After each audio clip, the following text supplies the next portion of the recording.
নমস্কাৰ বন্ধু বান্ধৱীসকল আপোনালোক সকলোকে মই পুনৰবাৰ স্বাগতম জনাইছো মোৰ কম্পিটিটিভ ষ্টাডিজ ইউটিউব চেনেলটিলে লাষ্ট ভিডিঅ'টোত মই আপোনাক দেখাইছিলো যে পাৰ্চেন্টেজ মানে কি হয় আৰু কেইটামান বেসিক এক্সাম্পল দিছিলো আপোনাক যে পাৰ্চেন্টেজ আৰু ফ্ৰেকশনক কেনেকৈ কনভাৰ্সন হয় সেইটোৰ ওপৰত সো আজিৰ ভিডিঅ'টোত মই শিকিম কোনো সংখ্যাৰ শতাংশ কেনেকৈ উলিয়াব লাগে বা ফ্ৰেকশনৰ পৰা পাৰ্চেন্টেজ আৰু পাৰ্চেন্টেজৰ পৰা ফ্ৰেকশনত কেনেকৈ কনভাৰ্সন কৰিব লগা হয় সেইটোৰ ওপৰত আজি ডিটেইলত আপোনাৰ লগত ডিসকাস কৰিম যেনেকৈ আপোনাক এটা এক্সাম্পল দিছো যে 160 25% কিমান হয় অথবা 25 100ৰ কিমান পাৰ্চেন্ট হয় সেই বস্তুবোৰ কেনেকৈ উলিয়াব লাগিব সেইটো মই আজিৰ ক্লাছত আপোনাৰ লগত ডিসকাস কৰিম সো ভিডিঅ'টো চাই থাকক আৰু ভাল লাগিলে ভিডিঅ'টো এটা লাইক কৰক চেনেলটো সাবস্ক্ৰাইব কৰক আৰু ভিডিঅ'টো হেহলৈকে চাই থাকক ফ্ৰেকশন টু পাৰ্চেন্টেজ কনভাৰ্সনৰ কেইটামান আৰু মই এক্সাম্পল আপোনাৰ লগত শ্বেয়াৰ কৰিম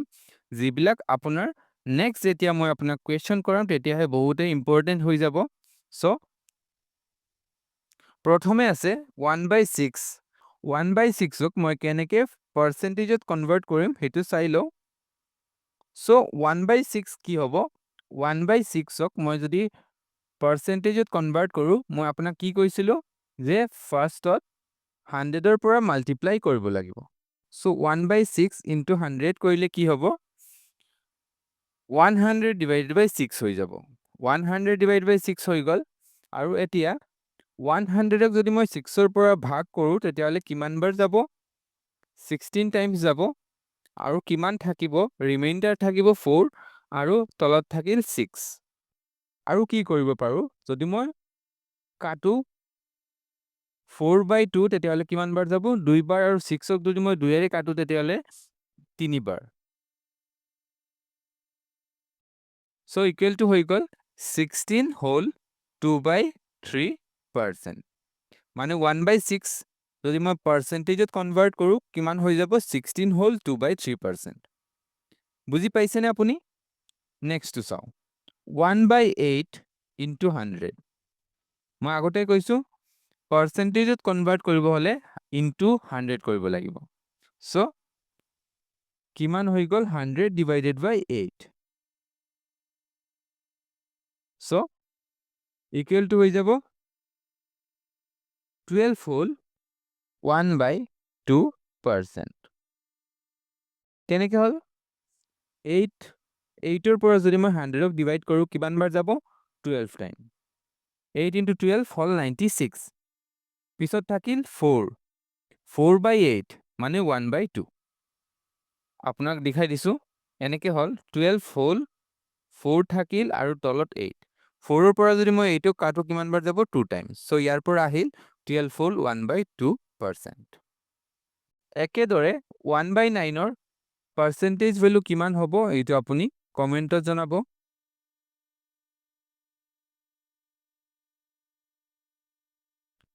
নেক্সট চাই লও 1/4 1/4 ইজি হৈ গল 100 ডিভাইডেড বাই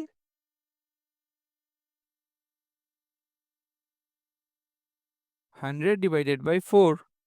সো 100 ডিভাইডেড বাই 4 কিমান হ'ব 4ৰ পৰা যদি মই কাটো তেতিয়াহলে কিমান বাৰ যাব 25 মানে 1/4 ইকুৱেল টু হল 25% একেদৰে 3/4 কি হ'ব 3/4 মানে হল 3 ইনটু ওপৰত 100 আৰু তলত 4 মানে 3 ইনটু 25% 3 ইনটু 25% কিমান হ'ব 75% একেদৰে 5/4 কিমান হ'ব ইটো আপুনি কমেন্টত জনাব নেক্সট চাই লও 1/9 1/9 কি হ'ব 1/9 মানে 100/9% ইকুৱেল টু কি হ'ব 11 হোল 1/9% 11 হোল কেনেকৈ হল 9ৰ পৰা যদি মই 100 এৰে ডিভাইড কৰো 11 টাইমছ যাব সেই 11 টো লিখিলো ৰিমাইন্ডাৰ থাকিল 1 সেই 1 টো মই ওপৰত লিখিলো আৰু তলত হল 9 এনেদৰে 3/9 কি হ'ব 300 ডিভাইডেড বাই 9% ইকুৱেল টু হৈ গল 33 হোল 3/9 আৰু 3/9ক যদি মই কাটো 3ৰ পৰা 1 আৰু 3 মানে ইয়াৰ আনসাৰটো হৈ গ'ল 33 হ'ল 1/3%। একেদৰে 5/9 কিমান হ'ব? 5/9 কিমান হ'ব? 500 divided by 9% equal to হৈ যাব 55 হ'ল 5/9%। কেনেকে হ'ল? 5/9 1/9 আছিলে, 11 হ'ল 1/9, so 5/9 হ'ব। 5ৰ পৰা 11ক মই মাল্টিপ্লাই কৰিম আৰু ওপৰৰ 1ক মই মাল্টিপ্লাই কৰিম। এনেকে 5ৰ পৰা 11ক মাল্টিপ্লাই কৰিলে হ'ব 55 আৰু 5ৰ পৰা 1ক মাল্টিপ্লাই কৰিলে হ'ব 5। so এনে ইয়াৰ পৰা আহিল 55 হ'ল 5/9%। নেক্সট চাই লওঁ 6/7ক মই কেনেকে পাৰ্চেন্টেজত কনভাৰ্ট কৰিম? 6/7 হৈ যাব 6 divided by 7 into 100, মানে হৈ গ'ল মোৰ 600 divided by 7। so year answer কিমান হ'ব? 7ৰ পৰা যদি মই 600ক ডিভাইড কৰোঁ তেতিয়াহ'লে যাব 85 টাইমছ আৰু কিমান থাকিল ওপৰত? ৰিমাইণ্ডাৰ থাকিল 5 আৰু তলত আহিব 7। so এইটো হৈ গ'ল মোৰ 6/7ৰ পাৰ্চেন্টেজ ভেলু। নেক্সট 5/8ক যদি মই কনভাৰ্ট কৰোঁ কিমান হ'ব? 500 divided by 8। so 500 divided by 8 কিমান হ'ব? 62 হ'ল 4/8। so ইয়াৰ পৰা কিমান হৈ যাব? 4ৰ পৰা যদি মই 8ক কাটো তেতিয়াহ'লে দুইবাৰ যাব, so আনসাৰ হৈ গ'ল 62 হ'ল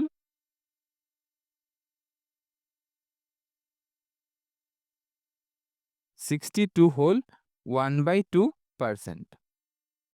এনেদৰে 3/4ৰ ভেলু কিমান হ'ব এইটো আপুনি কমেন্ট কৰি মোক জনাব। নেক্সট চাই লওক পাৰ্চেন্টেজৰ পৰা ফ্ৰেকশনৰ আৰু কেইটামান ভেলু। ইয়াত আছে 12 হ'ল 1/2%, আৰু মই আপোনাক লাষ্ট দিনাই কৈছো যেতিয়া পাৰ্চেন্টেজৰ পৰা ফ্ৰেকশনত কনভাৰ্ট হ'ব তেতিয়া কি হ'ব? ডিভাইডেড বাই 100 হ'ব। so ফাৰ্ষ্টত মই যদি এই ফ্ৰেকশনত সিম্পলিফাই কৰি লিখো তেতিয়াহ'লে কিমান লিখিব পাৰো? এইটো হৈ যাব 12 into 2 plus 1। 12 into 2 কৰিলে হ'ব 24 plus 1 হৈ যাব 25, মানে ওপৰত লিখিম 25, তলত থাকিব 2%, ইকুৱেল টু হৈ যাব। আৰু যেতিয়া মই পাৰ্চেন্টেজক ফ্ৰেকশনত কনভাৰ্ট কৰিম মানে 100ৰ পৰা ডিভাইড কৰিম, so 25 ওপৰত থাকিব, তলত আহিব 2 into 100,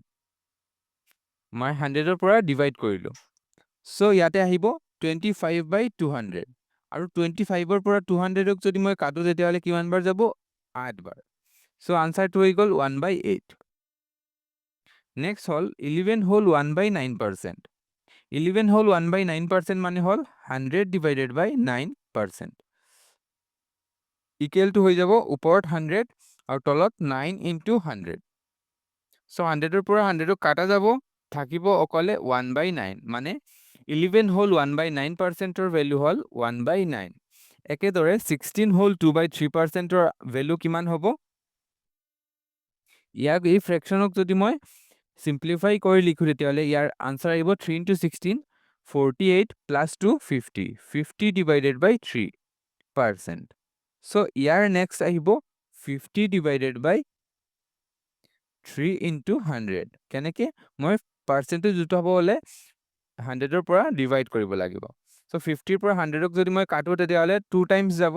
so ইয়াৰ আনসাৰটো আহিল 1/6। তাৰ মানে 16 হ'ল 2/3%ৰ ভেলু হৈ গ'ল 1/6। এনেদৰে ইয়াতে আৰু কেইটামান পাৰ্চেন্ট দিয়া আছে, এই পাৰ্চেন্টেজ কেইটাৰ ভেলু আপুনি কমেন্ট কৰি মোক জনাব, আৰু যদি কৰিব নোৱাৰে তেতিয়াহ'লে সেইটোও মোক কমেন্টত জনাব, মই নেক্সট ক্লাছত আপোনাৰ লগত সেইবিলাক কুৱেশ্যন ডিছকাছ কৰিম। ইয়াতে আছে 125%। এতিয়া মই এটা দেখাই দিছো আপোনাক 125% কেনেকে কৰিম। 125% মানে হৈছে 100% plus 25%,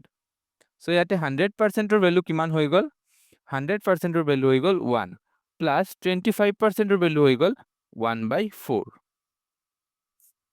ইয়াৰ পৰা আহিল 5/4, মানে 125%ৰ ভেলু হৈছে 5/4। ইয়াতে 1 টো কেনেকে আহিছে চাই লও। 100% মানে হৈছে 100 divided by 100, so 100ৰ পৰা যদি মই 100ক কাটো তেতিয়াহ'লে কিমান বাৰ যাব? একবাৰ, সেই 1 টো ইয়াতে আহিছে। আৰু 25% টো কেনেকে কাটিব পাৰো? 25 divided by 100 মানে হৈছে 1/4 এই 1/4 টো আহিছে ইয়াতে সো এই দুটাৰ যদি মই এলসিএম লৈ কিনে প্লাস কৰো তেতিয়ালে আহিব আনসাৰ 5/4 এনেকে আপুনি 150% আৰু 175% ৰ ভ্যালুটো মই কমেন্টত জনাব নেক্সট চাইলো ইয়াতে আছে 116 whole 2/3% 112 whole 1/2% আৰু 337 whole 1/2% 116 whole 2/3% ৰ ভ্যালু এনেকে আহিব 100% plus 16 whole 2/3% equal to হৈ যাব মোৰ 1 plus 16 whole 2/3% ৰ ভ্যালু হৈছে 1/6 ইয়াৰ পৰা আহিল মোৰ 7/6 এতিয়া 16 whole 2/3% ৰ ভ্যালু 1/6 কেনেকে হল ইটো মই লাষ্ট স্লাইডত আপোনাক দেখাই দিছিলো 16 whole 2/3% ৰ ভ্যালু হৈ যাব 1/6 সো ইয়াতে যেতিয়া মই 1/6 কৰিম তেতিয়ালে এলসিএম লৈ কিনে প্লাস কৰিলে আহিব 7/6 এনেদৰে 112 whole 1/2% আৰু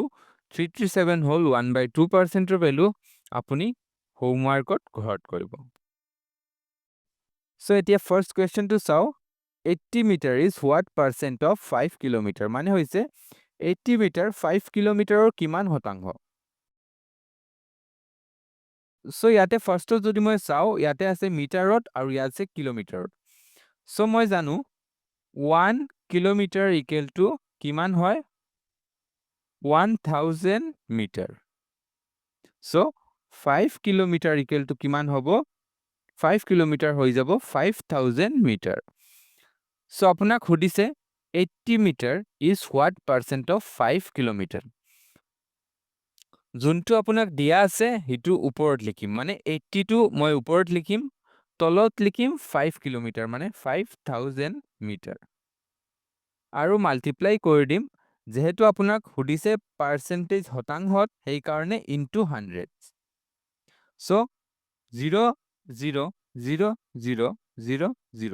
0 0 0 কেইটা মই ওপৰত আছে তিনটা 0 আৰু তলত আছে তিনটা 0 সেই কাৰণে তিনিটা 0 যদি মই কাটো তেতিয়ালে তাৰ পিছত কিমান থাকিব 8/5% এতিয়া 8ক যদি মই 5ৰ পৰা ভাগ কৰো কিমান বাৰ যাব 1.6% কাৰেক্ট আনসাৰটো হৈ যাব মোৰ অপচন সি 1.6% নেক্সট কোৱেশ্চন চাইলো what percent of 3 day is 12 hour একেদৰে 1 day equal to কিমান hour 24 hour So 3 day equal to কিমান হ'ব 3 day equal to হৈ যাব মোৰ 72 hour So আপোনাক খুদিছে 3 দিনৰ কিমান শতাংশ 12 ঘণ্টা So 12ক মই লিখিম ওপৰত আৰু আউট অফ কিমান 3 দিন 3 দিন মানে 72 hour ইটো লিখিম তলত আৰু মাল্টিপ্লাই কৰিম ইনটু 100 So 12ৰ পৰা যদি মই 7ক কাটো কিমান বাৰ যাব 6 টাইম আৰু মই জানো 100ক যদি মই 6ৰ পৰা ডিভাইড কৰো তেতিয়ালে কিমান আহে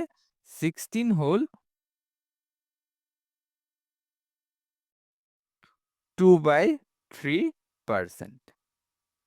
So correct answer to equal more option C 16 whole 2/3% Next how if 37.5% of a number is added with itself then result becomes 1320 Find the original number মানে যদি কোনো সংখ্যাৰ 37.5% নিজৰ লগত যোগ কৰা হয় তেতিয়াহলে ফলাফল আহে 1320 তেতিয়াহলে আপুনি মূল সংখ্যাটো কি হেইটো উলিয়াওক সো আগতে চাইলম 37.5% মানে হৈছে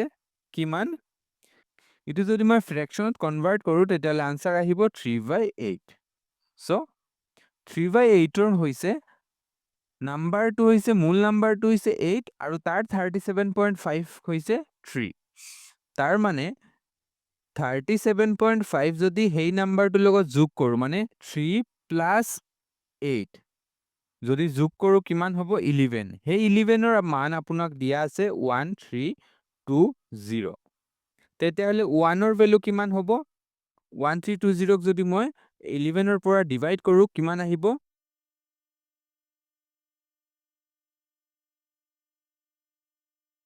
120 এতিয়া মোক সুধিছে find the original number মানে 8ৰ মানটো মোক সুধিছে so 8ৰ ভ্যালু কিমান আহিব 960 so ইয়াতে কোনটো অপচনত 960 আছে অপচন বি টো আছে 960 so ইয়াৰ আনসাৰটো হৈ যাব 960 so আজি ক্লাস ইমানলৈকে আছিলে আৰু যদি কোৱেশ্চন বিলাক বুজি পাইছে তেতিয়াহলে মোক কমেন্ট কৰি জনাব আৰু যদি আপুনি কোনোবা ডাউট আছে তেতিয়াহলে হিটো মোক কমেন্টত জনাব নেক্সট ক্লাছত মই আপোনাৰ লগত ডাউট বিলাক ডিসকাস কৰিম so thank you for watching